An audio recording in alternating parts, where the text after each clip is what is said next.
Received several messages over the last couple of days, people wanting to get my take on the coronavirus and everything that's happening right now. And so I want to take this moment to share my insights as much as I can, say as much as I can. There are a lot of things that I can't say, but I'll do my best to share what's relevant and necessary in this moment. So those of you who know me know that I'm an independent filmmaker and that I have spent the last few years focused on political media, traveling with several of the presidential candidates and policymakers. And it has been an eye-opening experience, to say the least. This from a guy who was very uninterested in politics most of my life. I am now, I would say, my wife would agree that I'm pretty obsessed at this point. And I'm obsessed for good reason, because what I was allowed to see, very few people have seen. Very few people who are not in the club, that is. And my mind was blown. My heart was broken and my mind was blown. I saw behind the curtain of what is a giant masquerade, posing as politics. Now, many of you have already come to this conclusion, and this will be not new news for you. But my real intention of making this video is to hopefully put minds and hearts at ease out there, people that are dealing with anxiety right now and stress and fear. First thing I want to say is I'm sorry that you're going through that. I can only imagine for those of you who already deal with anxiety and stress that this moment must be particularly difficult for you. And I'm also sorry because I know that what you're experiencing right now is being generated by other people. Now, before anyone decides to write a negative comment down there to let me know your opinion, I ask you to take a deep breath before you do that. Let's not play that game this time. Seems to be the game that we play on the internet all day long. It's just venting our frustrations and angers at other people, hiding behind the mask of anonymity and social media. And for this moment, let's grow up and put that stuff aside for right now. I'm here to help. I have no other agenda but that. And if that triggers you somehow, and if you can't cope with hearing something that may be outside of the narrative that you've already subscribed to, then feel free to exit this video at any moment. Those of you who are willing to listen, to consider, not as truth, but as my truth, to maybe try that on for yourself. My intention, my hope is that what I have to say will ease your concerns a bit and perhaps even open your eyes to future events inevitably coming our way here as things ramp up into crazy times here on planet Earth. So I have no doubt at this point that the virus was intentionally released at this moment. And now there'll be a lot of people that will deny that and call that a conspiracy theory. But again, before you jump to that conclusion, stop for a moment and consider all of the other conspiracy theories that we have laughed away in the past that turned out to be true. We can go back as far as some of you are old enough to remember the 50s, right? When we were all told, I wasn't born then, but I know what happened. Everyone was told that cigarette smoking was healthy, was good for you. Even doctors repeated that false narrative. And we later learned that that was a big lie. How many other conspiracy theories like that? I remember within my lifetime, I remember when the truth started to emerge about Catholic priests abusing children.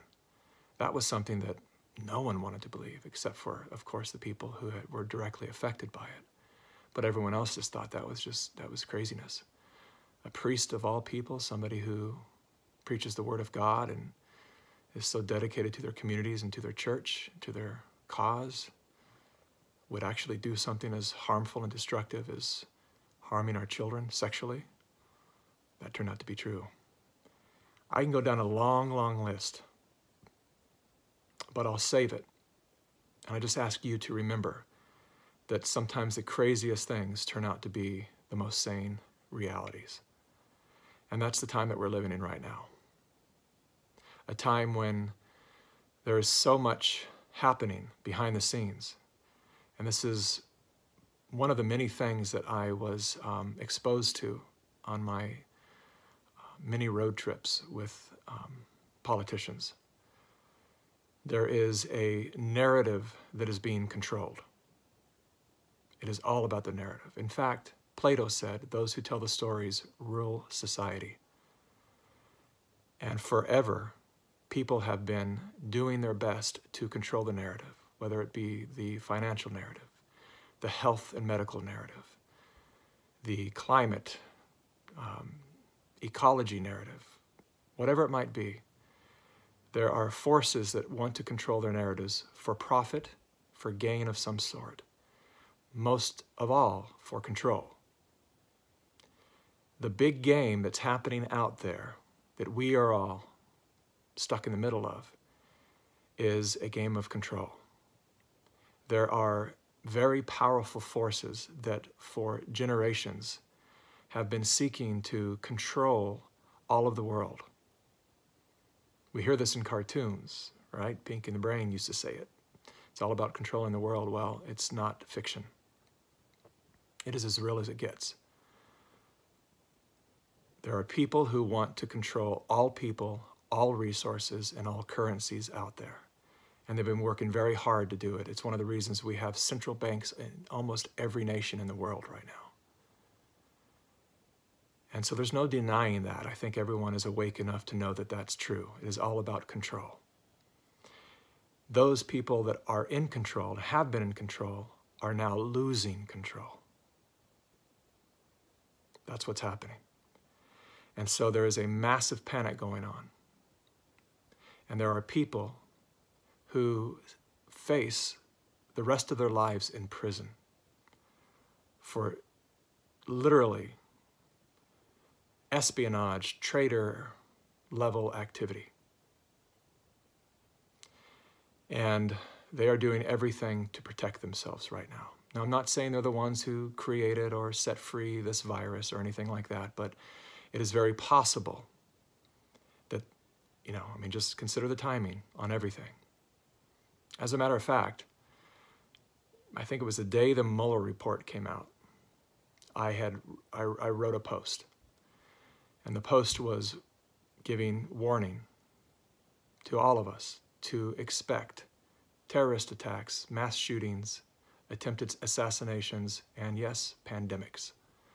I did not release that post because, quite frankly, I didn't want to deal with all of the hate and resistance that comes with saying anything publicly these days that is contrary to the chosen narrative. We didn't choose the narrative. You didn't choose the narrative. The narrative has been given to us. But we, as the unwitting minions, do our best, without even knowing it, to promote these false narratives. And when someone dares speak anything that's outside of that, they are the enemy. We've been hardwired to see anyone that might share anything helpful or that might wake us up into a greater reality so we can better care for, prepare for the coming events of our world. We demonize those people. Isn't that odd? Look how quick we are to judge.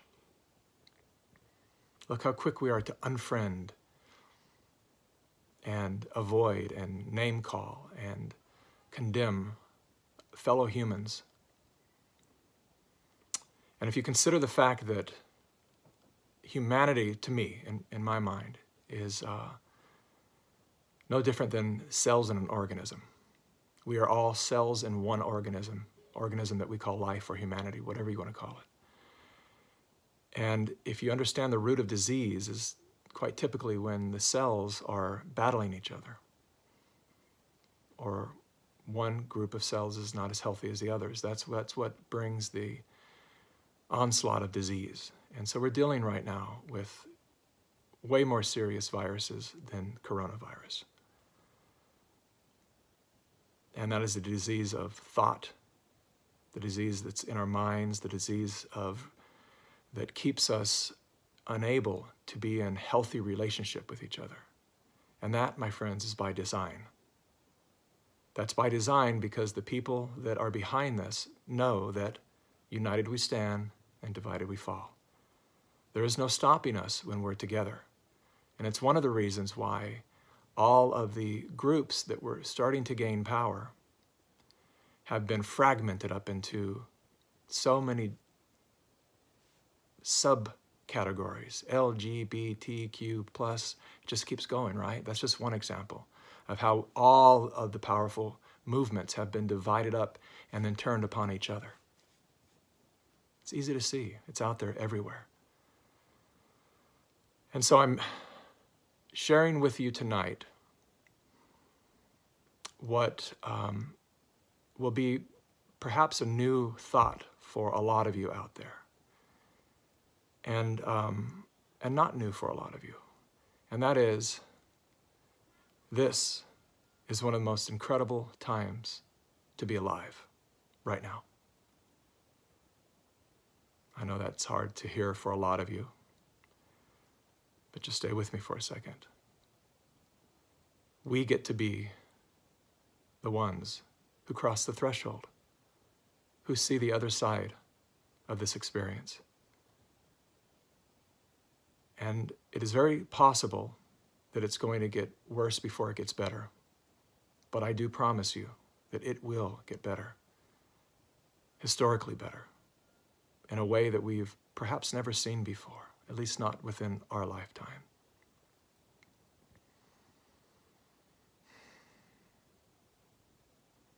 What blew my mind the most was that to learn, and it took probably a couple of years for me to really allow it in, and that is that most of the people that I thought were bad were good. And a lot of the people that I thought were good were not. And that's the thing that's very hard for us to let go of. We attach to our tribe, and that sense of tribalism is fierce. We don't want to let go, and that keeps us from being open to other truths, to a greater truth, to reality itself. And so it's important in this moment that we listen to each other, particularly those who have contrasting ideas and opinions than we have. We have been purposely pitted against each other so that we hear anyone with a contrasting idea as crazy, insane, anything that will allow us to discard them and reject them and be separate from them. And that is part of the design.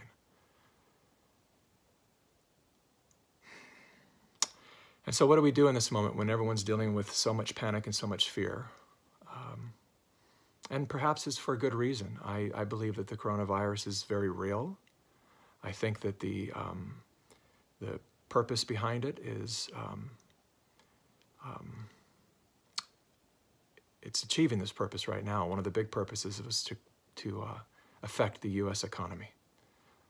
I won't go too much further into that, but that was one of the big purposes for it, and there are several others.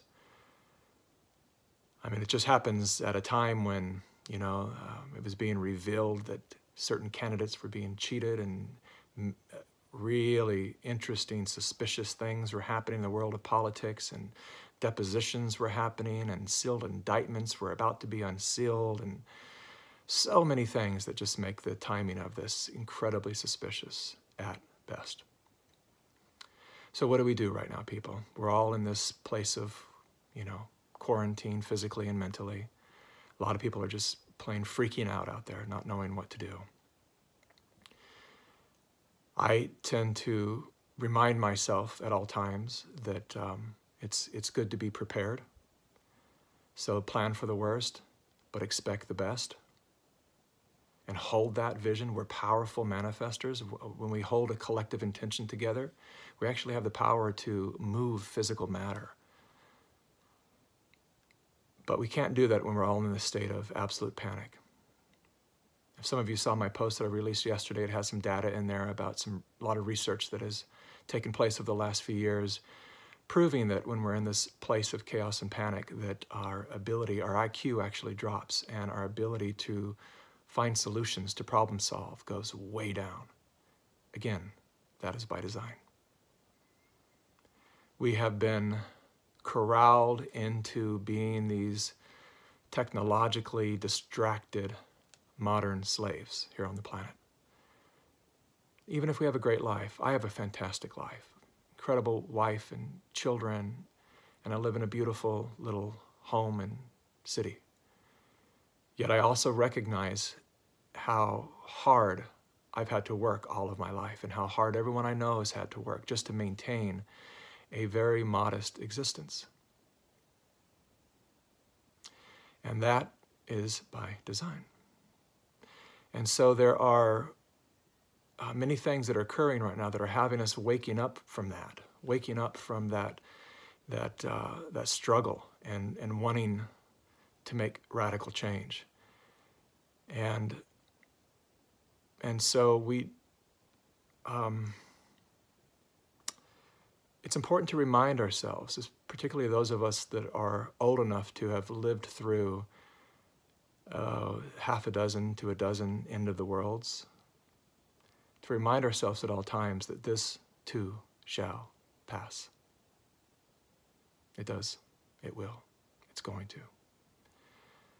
All the Y2Ks and Mayan calendars and viruses and nuclear wars and all the stuff that is every 10 years comes around, and the meteors that are going to destroy us, the sun flares, and all the different ways that we are told by the media that we're about to be over.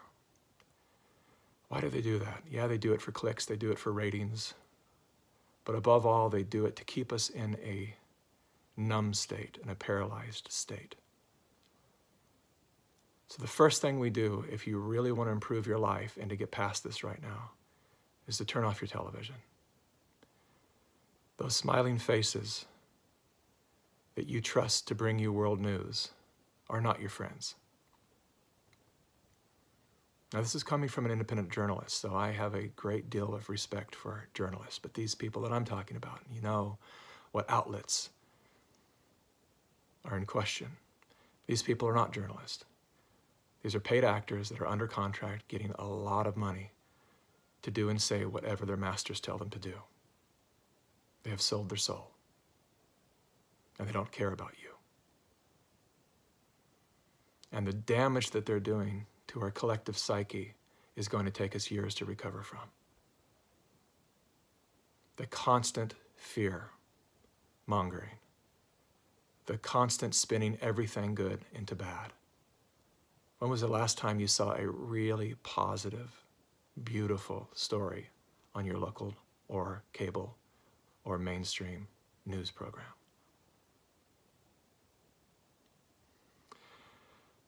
So that's the first thing to do, is just to turn all of that off. Also, stop getting your news from social media. For now. I'm talking about taking a fast from all of this right now, if that works for you. The other thing to do is the one thing that I know a lot of us don't like doing, and that is nothing. Some might call it meditation, but I know that that's a word that a lot of you don't like to hear. So let's just call it sitting in silence. There's a reason that sages and seers for thousands of years have been practicing the art of sitting in silence. We live in such a busy, distracted world that our minds get spun into a momentum that's really hard to stop. And you know this when you lay down and try to sleep at night. The mind keeps going. It's a momentum. And what the meditation actually does is it brings you into a place where the mind goes still for a moment. So I highly recommend taking at least a half hour a day, particularly through this coronavirus experience, to just breathe, to sit still in a comfortable position, to breathe deep, train your mind on your breath. When your mind wanders, bring it back to your breath and just really focus on your breath. Let your mind go silent. And the reason for this, for those of you who don't have a practice and don't understand it, how critical it is in all of our lives, is it actually gives your mind a chance to reboot. We're all technologically advanced at this stage to understand our devices enough to know that sometimes your phone needs to be shut down and rebooted, as your computer does too. And so does the mind. And so this is, because sometimes sleeping doesn't do it. We dream all through the night. The mind just keeps going. But when you train yourself just to be still in a awakened state, as soon as the momentum of the mind slows down, other intelligence comes in, a deeper intelligence, a more real intelligence. I always like to say that this is the intelligence that informs nature. This is the intelligence that allows flocks of birds to turn on a dime at the exact same moment, with no visual cues, no audio cues. Somehow energetically, fish do the same thing. How do they do that? How do they move in such unison together?